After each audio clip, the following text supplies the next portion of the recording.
So how do you import a chart of accounts into QuickBooks Online? Now, when we say import chart of accounts, we're making the assumption that we have a spreadsheet like this one that contains already all the accounts that you want to bring into QuickBooks. Now, I happen to have this one spreadsheet of this ultimate chart of accounts I set up for all my clients. And it's basically a template that I use. So I use one that I have preset for all my clients or most of my clients. In some cases, I modify it a little bit in Excel before I bring it over to QuickBooks to customize it. But we're going to make the assumption that you have a spreadsheet like this with your chart of accounts that you want to import into QuickBooks Online. So I'm going to click on the gear menu and click on chart of accounts. And in this particular case, I have the default chart of accounts that came with QuickBooks when I first set it up. And I don't have any transactions inside of any of these. So I can actually sit there and just delete them to get rid of them because I'm going to import a new chart of accounts. So let me just right click and go to delete. And some will let you, some you don't. So you just go down the line, figure out how many you can actually delete and do them all.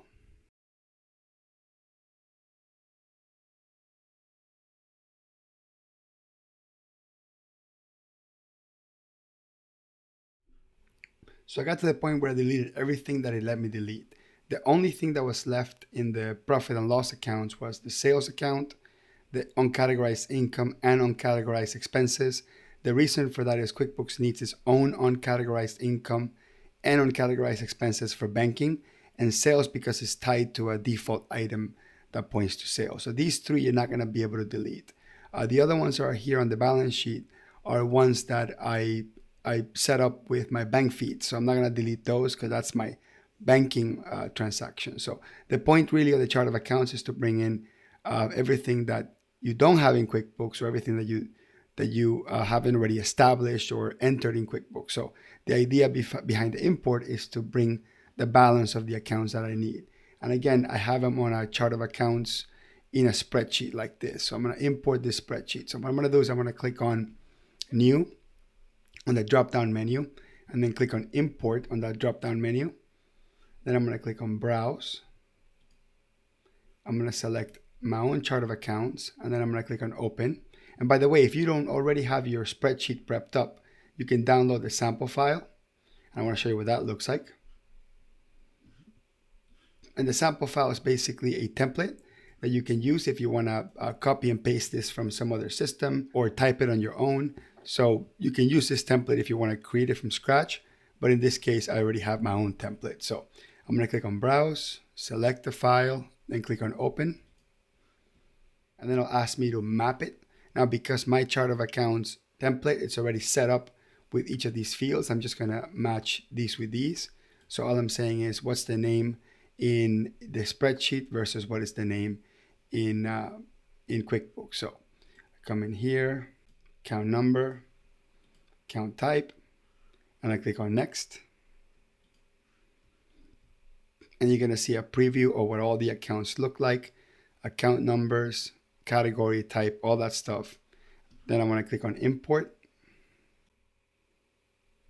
And anything that's already in QuickBooks, you got office expenses, utility, whatever it happens to be. All the ones already in QuickBooks, they're not going to duplicate. So I'll just let you know that it's not going to duplicate them. So at that point, you can just hit the X and hit yes, and you will be done. So when I go back into my chart of accounts, I'm going to see all of the accounts that I brought in. And if I want to enable account numbers, click on the gearbox, account settings, go to advanced, then go to enable account numbers, click on the checkbox. That is now enabled. I want to click on show because I want to see them. Click on save, hit the X. Now I should show the accounts, including all the account numbers. So all the ones that don't have numbers were the ones that were already in QuickBooks and they were not part of the import. So you'll be able to quickly identify which are the ones that you couldn't replace or get rid of because they're already in QuickBooks and it doesn't let you. So you'll be able to see very easily. So this is what I like about using my template is because my template all has account numbers. I'll be able to quickly know which were the ones in QuickBooks and which are the ones that I brought in. So a lot of folks that I show this to, they want to use my template. So you can actually get my template. I'm going to put a link on the description below. And if you go into my website and you go straight to the link, it's going to land on this page. And what you do is you come down here where it says buy now, and it's a $50 template. Now, the reason why I charge for this is because it's taken me years and years and years to refine this. And if you don't already know how to put one together or have one together, and you want to take all my years worth of work and make it into a 5-minute process for you, then just purchase my template, and I guarantee you won't regret it. Anyway, I hope this video has been helpful and you know how to import your chart of accounts into QuickBooks Online.